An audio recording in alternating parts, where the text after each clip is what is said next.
আমাদের ওয়েবসাইট এবং ইউটিউব চ্যানেলে আপনাদের অনেকেরই প্রশ্ন ছিল যে এবিএস কিভাবে কাজ করে বা এবিএস কতটা কার্যকরী। আপনাদের এই প্রশ্নের উত্তরে আমরা চিন্তা করলাম কেননা একটা এবিএস টেস্ট করা যাক। আমরা একটি বাইক 3টি সারফেসে এবিএস টেস্ট করব। আর এই টেস্টটি করার জন্য আমরা সিলেক্ট করেছি সুজুকি জিক্সার 155 এবিএস এই বাইকটি।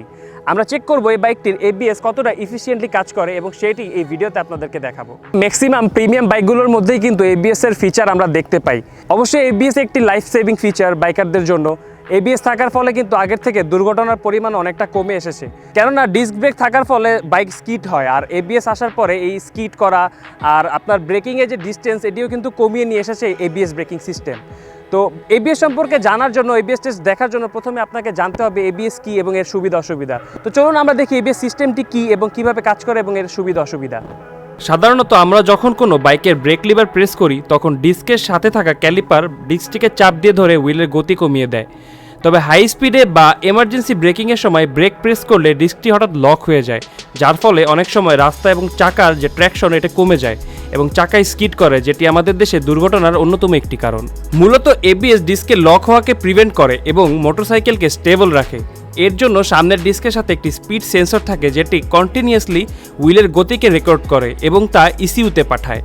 ব্রেকের সময় ইসিইউ এবিএস সেন্সরকে সংকেত পাঠায় এবং সেন্সরটি ডিস্ক লক না করেই হুইলের গতিকে নিয়ন্ত্রণ করে। এবিএস শুধু ডিস্ক লক হওয়াকে প্রিভেন্ট করে না, বরং এটি বাইকের ব্রেকিং ডিস্টেন্স অনেক কমিয়ে ফেলে এবং ব্রেকের সময় চাকা এবং রাস্তার ট্র্যাকশনও বাড়িয়ে দেয়। এক সমীক্ষাতে দেখা যায় যে বাইকগুলোতে এবিএস ব্যবহার করা হয়েছে তার দুর্ঘটনার সম্ভাবনা প্রায় 31% কমে এসেছে। ভেজা এবং পিচ্ছিল রাস্তায় আমরা এবিএস টেস্ট করেছি। এবিএস ছাড়া বাইকটি স্কিড হওয়ার প্রবণতা ছিল, কিন্তু এবিএস অন থাকা অবস্থায় ব্রেক করলে চাকায় কোনো ধরনের পিছলে যাওয়ার বা ট্র্যাকশন কমে যাওয়ার কোনো লক্ষণ আমরা পাইনি। বালুর রাস্তায় এবিএস অন রেখেই টেস্টের সময় বাইকটি স্টেবল ছিল এবং চাকার গ্রিপও যথেষ্ট ভালো ছিল। শুষ্ক পিচের রাস্তায় বাইকটির এবিএস অন রেখে ব্রেক করলে ব্রেকিং ডিস্টেন্স অনেকটা কমে আসে, যেটি আমাকে এক্সট্রা কনফিডেন্স দিয়েছিল ব্রেকিংয়ের ক্ষেত্রে।